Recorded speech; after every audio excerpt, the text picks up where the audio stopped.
जय श्री राम, जय हनुमान बाबा की।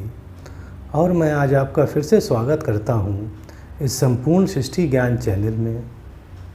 और हम लोग आज बात करने जा रहे हैं काल रात्रि माँ के बारे में। इस वीडियो में आपको बताएंगे कि काल रात्रि माँ कौन है, उनका कैसा रूप है, पूजा कब होती है। तो चलिए शुरू करते हैं। पर शुरू करने से पहले जय श्री राम, जय हनुमान बाबा और कालरात्रि माँ की जय। देखिए, जैसा कि हमने आपको बताया कि आज हम लोग कालरात्रि माँ के बारे में बात करने जा रहे हैं। देखिए, नवरात्रि का जो 7वां दिन होता है वह कालरात्रि माँ को समर्पित है, या ये कहिए कि माँ पार्वती की 7वीं शक्ति कालरात्रि के नाम से मानी जाती है। और जो नवरात्रि का 7वां दिन होता है तो उस 7वें दिन में माँ पार्वती की पूजा कालरात्रि स्वरूप में की जाती है। देखिए, माँ कालरात्रि का जो दिन अर्थात 7वां दिन नवरात्रि का होता है, उस दिन साधक का मन सहस्रार चक्र में स्थित होता है। इसका अर्थ ये हुआ कि अगर उस दिन हम माता की पूजा कर रहे हैं और अपने सहस्रार चक्र पे ध्यान करें तो वो चक्र जागृत हो जाता है। माँ कालरात्रि की पूजा करने से ब्रह्मांड की समस्त सिद्धियों के द्वार खुलने लगते हैं और माँ का नाम उच्चारण से ही असुरी शक्तियाँ भयभीत होकर भागने लगती हैं। माँ के शरीर का रंग घने अंधकार की तरह है और माँ के सर के बाल अव्यवस्थित हैं। अव्यवस्थित मतलब कि वो बिखरे हुए हैं। माँ का रूप अत्यंत भयानक है और माँ के गले में एक ऐसी माला है जो हमेशा विद्युत की तरह चमकती रहती है। कालरात्रि माँ एक ऐसी शक्ति हैं जो अंधकारमय स्थितियों का विनाश करती हैं।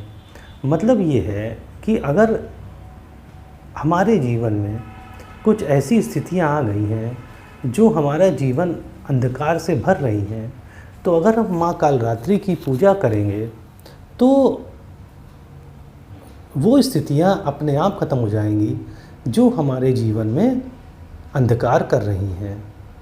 अब देखिए, माँ का स्वरूप कैसा है।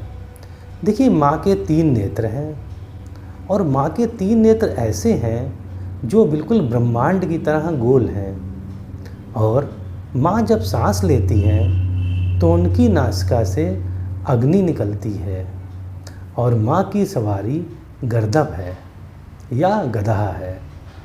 तो अभी तक देखिए, हमने आपको बताया कि नवरात्रि का 7वां दिन माँ कालरात्रि को समर्पित है, या हम ये कहें कि नवरात्रि के 7वें दिन हमें कालरात्रि माँ की पूजा करनी चाहिए, जो पार्वती माँ का एक स्वरूप है। और माँ कालरात्रि की पूजा करने से ब्रह्मांड की समस्त सिद्धियों के द्वार खुलने लगते हैं। और माँ का स्वरूप है तो बहुत भयानक, पर माँ बहुत अच्छी हैं। माँ का शरीर का रंग घने अंधकार की तरह है और माँ के बाल हैं वो बिल्कुल बिखरे हुए हैं। और माँ का रूप अत्यंत भयानक है और माँ के गले में एक ऐसी माला है जो विद्युत की तरह चमकती है। और माँ के 3 नेत्र हैं, जो तीनों नेत्र जो हैं वो ब्रह्मांड की तरह गोल हैं। और माँ जब सांस लेती हैं तो नासिका से अग्नि निकलती है। माँ के 4 हाथ हैं। ऊपर वाला दाहिना हाथ वर मुद्रा में है, जिससे माँ भक्तों को वर देती है। नीचे वाला दाहिना हाथ अभय मुद्रा में है, जिसका मतलब ये है कि उनके भक्त हमेशा निडर रहें। ऊपर वाला बायां हाथ में लोहे का कांटा है और नीचे वाले बाएं हाथ में खड्ग है।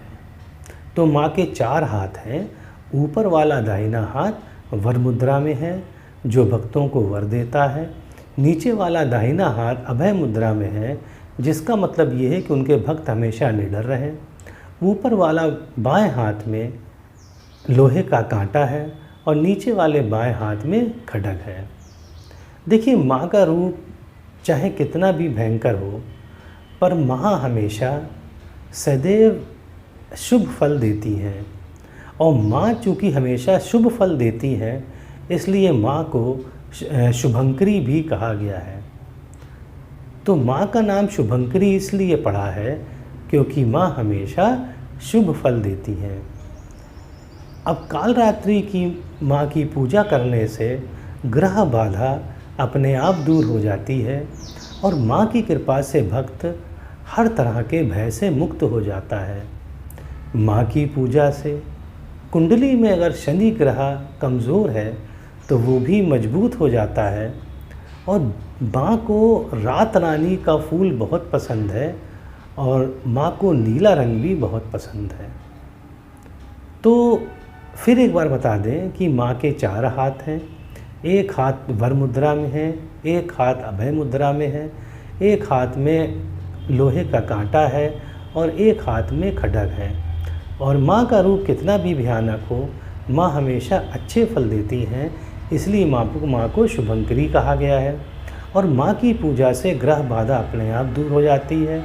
और अगर शनि ग्रह भी कुंडली में परेशान कर रहा है तो अगर माँ कालरात्रि की आप पूजा करेंगे तो वो अपने आप मजबूत हो जाएगा और शनि आपको परेशान नहीं करेंगे। माँ को रात रानी के फूल बहुत पसंद है और माँ को नीला रंग बहुत पसंद है। इसका मतलब ये है कि माँ को आप नीले रंग का वस्त्र चढ़ा सकते हैं, नीले रंग का फूल भी चढ़ा सकते हैं। अब देखिए कथा क्या है कालरात्रि माँ के पीछे। देखिए, पौराणिक कथाओं के अनुसार एक रक्तबीज नाम का एक राक्षस था और मनुष्य के साथ देवता भी उससे परेशान थे। रक्तबीज दानव की विशेषता यह थी कि जैसे ही उसके रक्त की बूंद धरती पर गिरती तो उस जैसा एक राक्षस और बन जाता था।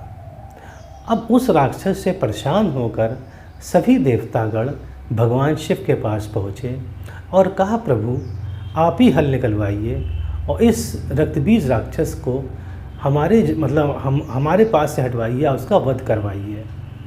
भगवान शिव को ज्ञात था कि जो रक्तबीज दानव है उसका अंत माँ पार्वती ही कर सकती हैं। इसलिए भगवान शिव ने माँ पार्वती से अनुरोध किया कि आप इस रक्तबीज दानव को ख़त्म करिए और देवताओं को उससे मुक्ति दिलाइए।